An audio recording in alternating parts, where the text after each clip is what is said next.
Se você tem ou quer ter um banco de horas na sua empresa, mas não segue alguns cuidados específicos, você está correndo um risco de ele ser anulado na Justiça do Trabalho. Eu sou a Alane Martins, advogada trabalhista empresarial, e nesse vídeo eu vou te explicar como implementar um banco de horas na sua empresa com segurança. Para entender onde está o risco, você precisa entender como funciona o banco de horas. O banco de horas é uma forma de compensação de jornada, em que o funcionário trabalha mais em um dia e pode compensar essas horas depois. É uma ótima ferramenta de gestão de jornada, porque através do banco de horas é possível flexibilizar um pouco o horário de trabalho e, além disso, economizar os custos com horas extras, porque a hora extra, além de ter o adicional de no mínimo 50%, ela tem um reflexo em todas as outras verbas, além dos encargos. Mas então, como fazer esse banco de horas? Precisa do sindicato? E a resposta é depende. A gente tem duas possibilidades para implementar um banco de horas. Ele pode ser por acordo individual, que é direto com o trabalhador, e nesse caso ele tem validade de até 6 meses, ou então por acordo ou convenção coletiva. Nesse caso, vai ser necessária a participação do sindicato, e o banco de horas tem validade de até 12 meses. Mas muito cuidado aqui, precisa estar expresso no acordo de banco de horas quais horas vão ou não fazer parte. Outra coisa muito comum, o funcionário falta e não avisa, e aí só manda para a empresa, pode descontar do banco de horas.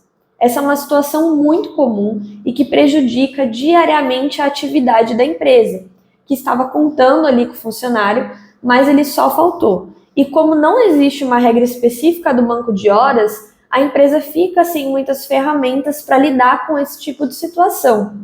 É por isso que o termo de banco de horas deve constar expressamente como e quando que o funcionário pode usufruir dessas horas. Quando tudo isso está previsto no termo, o banco de horas é uma boa ferramenta para a empresa e para o funcionário.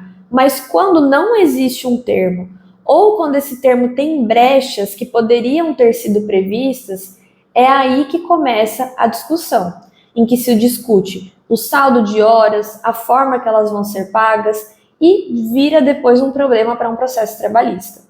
Um problema comum quando o banco de horas não é formalizado corretamente.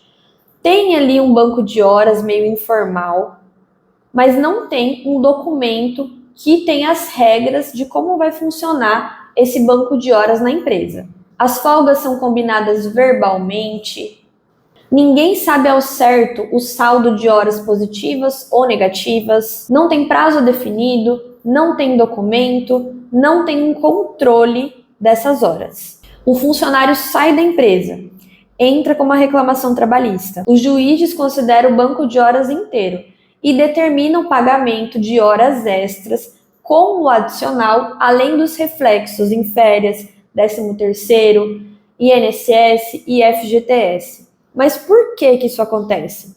Para o banco de horas ter validade, você precisa seguir alguns requisitos. Primeiro, o prazo precisa respeitar o que está definido em lei ou convenção coletiva. E você também precisa se atentar se a convenção coletiva do sindicato estabelece alguma regra específica para a implementação desse banco de horas. Precisa ter um controle efetivo dos créditos e débitos dessas horas. E o funcionário precisa ter acesso, poder acompanhar e consultar esse saldo. E tem mais um detalhe específico. Esse acordo de banco de horas precisa ser redigido conforme as particularidades da sua empresa. Um modelo de banco de horas não considerou as particularidades da jornada de trabalho da sua empresa.